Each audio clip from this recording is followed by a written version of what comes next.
Hello，大家好，我係阿 Ken。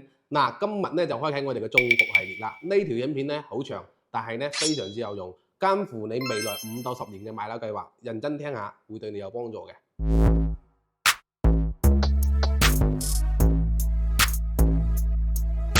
今期咧，我哋先講結論。未來全中國嘅樓市咧都會告別普漲，進入分化階段。城市分化、城市內部分化、地段分化、小區分化都係必然嘅趨勢。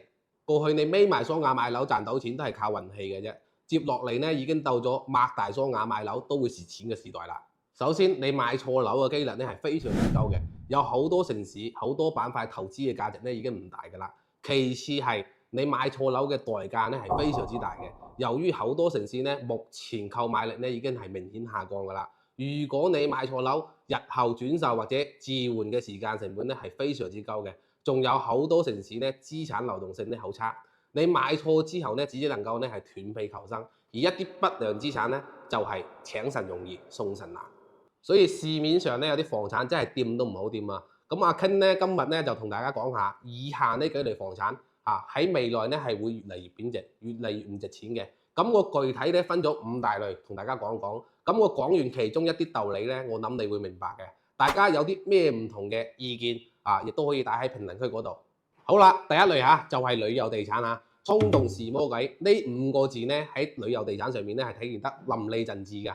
幾多人購買咗旅遊地產唔係一時衝動而就成終身後悔㗎。旅遊地產嘅核心咧在於新鮮感你要知道飲一啖可樂同埋你飲一大樽可樂咧係兩個概念嘅。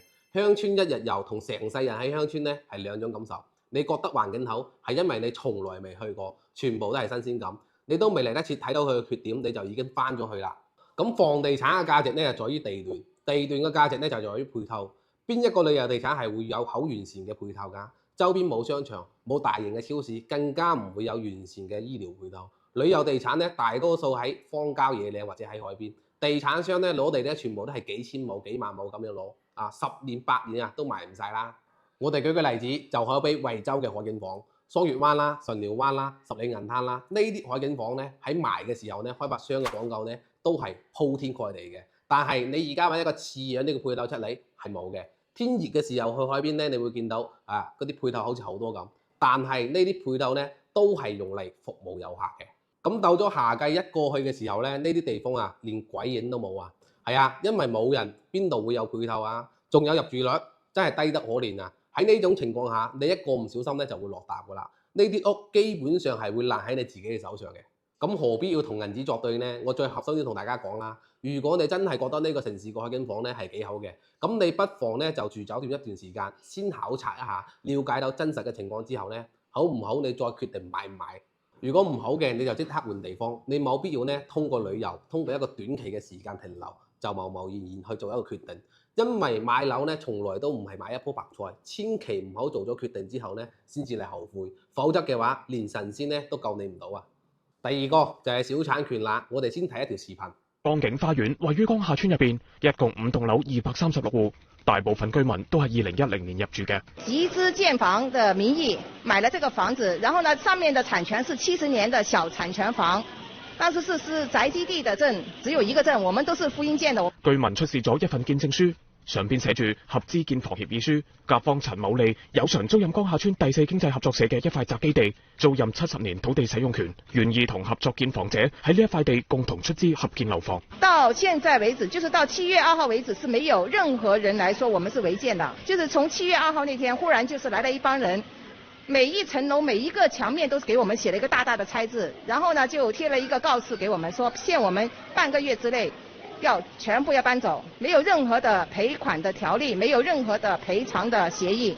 呢一份黃石街道嘅公告寫明，經查呢5棟樓違反咗《中華人民共和國城鄉規劃法》第40條規定，涉嫌違法建設，街道將依法拆除。請住戶喺7月17號搬走，嚴禁買賣租賃交易。晴天霹靂突然間就沒家啦。然後我們周邊的老人也好，小孩也好，我們小孩基本上在這裡住的都是在這裡就近上學的。你讓我們搬去哪裡200多戶同江景花園一牆之隔嘅係新建嘅白雲區中心醫院。據了解，江景花園被拆遷之後，將用作醫院門口嘅規劃路。為什麼這個醫院在規劃的時候，你不把我們這裡一起通知了呢？要在2年後，這個醫院已經形成了它快可以營業了，你說，你們是違建的，快點搬，你說我們接受得了嗎？居民們居住嘅小產權房被政府部門公示為違法建築，究竟係點回事呢？江夏村黨委書記表示，當年的確將呢塊地租咗俾梅州商人陳某利，目前租期仲未到期。是當時我們協議上面也要求這個承租方呢，他要去國土規劃部門去辦理相關的手續了，應該他們是一直沒有辦下來，在建的過程啊，一直到現在為止都還沒完善呢。咁既然呢一個建築一開始就係違建，點解有關部門冇查處，最後仲建成咗嘅呢？你說違法建設當時建的時候有沒有去管也管過嚴厲看，但是呢沒有說就杜絕過違法建設，它始終它倆原來確實有歷史的原因存在，但是現在呢，廣州市3年這個拆違的計劃在一步步的清除原來一些歷史的清拆原來一些歷史違法建設。黃石街道亦都表示，根據政策，小產權房係政府重點處置對象，違法建築嘅拆除，按規定政府唔會補償。你買沒有合法手續的建築物，你就存在着風險。像我們現在政府正在做，把原來的開發商老闆找回來，給現在買房的人減少損失。住咗10年嘅房屋，眼睇住就要被拆除同搬遷，好多居民心入邊都難以接受。如果是違建的話，沒有商量餘地。白雲區決心很大，他現在還愁不怎麼完成這個指標這個計劃呢？在整個廣州裏面呢，他要拆的面積是最大的，平方數是最多的，就是那麼多居民生活了那麼長時間，雖然說沒有安置啊，就政府是不是就是說時間是不是放寬一點，放長一點？再一個是不是有指引，還是要做好安撫工作啊？咁好啦，視頻睇完啦，小產權嘅買賣呢係唔受法律保護嘅，亦都被定性為三無產品，無紅本、無保障、冇拆遷賠償。小產權呢只能夠喺本村內部流動，唔可以呢賣俾本村以外嘅人。唔好心存幻想啊，覺得能夠轉到房產證。你喺俾錢之前呢，賣方通常會承諾你好多嘢，但係收咗你嘅錢之後呢，就唔係咁嘅回事啦。假如小產權樓遇到拆遷嘅問題嘅話，你基本上呢就等住官司纏身得啦。原業主呢一定會標出嚟同你爭嘅，會將層樓強行收翻。去打官司呢，你唔一定贏㗎。拆遷賠償呢，基本係唔關你嘅事。最攞命嘅呢係小產權呢，根本就貸唔到款，必須呢就全款買嘅。銀行亦都唔會幫你做嗰個抵押貸款，而且小產權呢一般係冇咩正式嘅物業管理嘅，居住體驗差啦。好多人買小產權呢，淨係貪圖佢總價平。如果平都算係優點嘅話，咁佢就係小產權唯一嘅優點啦。第三個就係商鋪啦，商鋪呢，你真係掂都唔好掂啊，掂一個傷心，掂兩個傷身，掂3個呢損手爛腳啊！你千祈呢唔好諗住話一鋪養3代嚇，一鋪養3代呢已經過咗氣㗎啦。而家呢，你求其揾一個阿婆都識得喺網上買嘢啦。而家只有一鋪永流傳，祖孫3代，代代相傳啊！先睇一下實體店呢已經變成咩樣先得㗎？電商網購對傳統嘅商鋪呢衝擊係非常之大嘅。而家呢係一鋪毀3代，目前咁嘅行情買商鋪呢，肯定係會賴喺自己手上嘅。即使你租得出去但係雞碎咁多啲租金呢，都未講得上銀行嘅利息。就算開發商承諾嘅反租又咪係羊毛出喺羊身上。如果真係咁好租開發商仲點會攞出嚟賣啊？只要係好生意嘅商場，例如話中山嘅利和廣場、萬象匯、星河 Coco City、珠海嘅華發商都邊有得賣㗎？係咪先？而家呢啲商場呢受到互聯網嘅衝擊，能夠賺錢嘅商鋪呢係寥寥無幾㗎啦。稍為差少少地段嘅鋪頭呢，連低租都冇人要啊！所以而家買鋪呢並唔係投資最佳選擇，一定要慎重考慮啊！如果真係要買鋪嘅，就買啲大型樓盤嘅小區鋪。只要小區呢入住率足夠高就一定有人租嚟做生意。但係唔好過度期望回報率有幾高啦。同埋呢做好長線收租嘅準備，短期拋售或者升值基本上呢就唔使諗啦。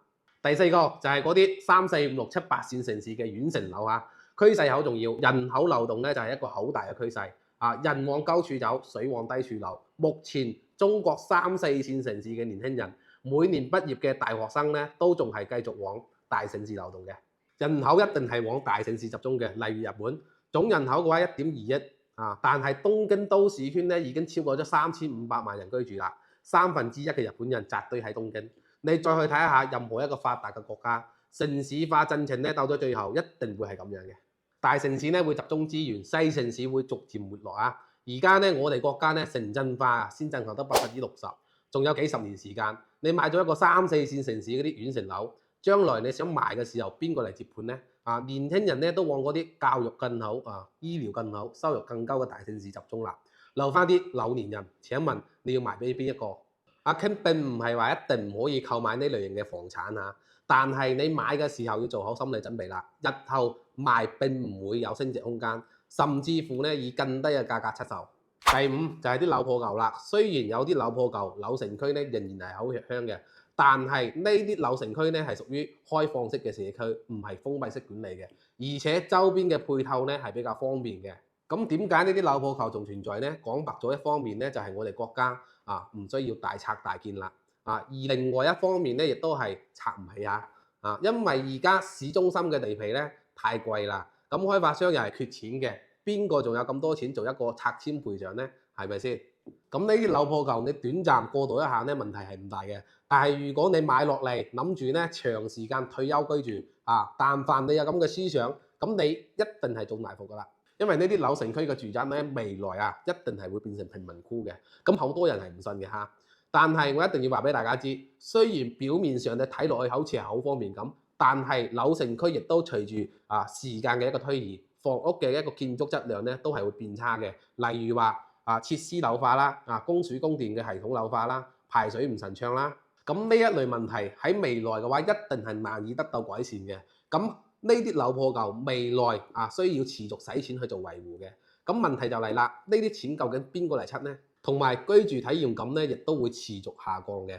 咁該搬嘅人咧都搬走晒啦，該走嘅人都走埋啦。咁最終呢啲樓破舊咧係會淪為貧民窟嘅。咁再同大家講一樣嘢啦，咁講到樓破舊就係大多數人咧係深有感觸嘅，大部分咧係冇電梯嘅，而且啲道路咧全部都係邋邋遢遢嘅。天氣熱嘅時候咧，啲蚊蟲真係好似吸血鬼咁樣追住你嘅。最離譜嘅咧就係你喺街度打住邊爐分分鐘都有跳閘嘅可能仲有就係停車咧難過登天物業差啦，又或者係根本就冇物業嘅，樓梯過道貼滿晒啲牛皮癬。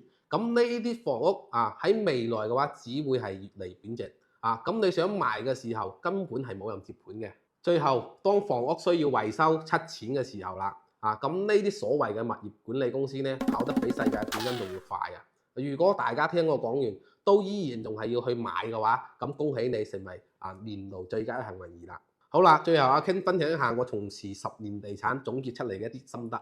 如果你係帶住有投資屬性嚟買樓嘅，咁就越平就越唔能夠買。呢個觀點我諗同大多數人嘅諗法咧係完全相反嘅。大家買樓咧都係諗住執平嘢，而且係越平越好。但係我同你講，咁樣嘅思路去買樓投資嘅話，一定會害死你。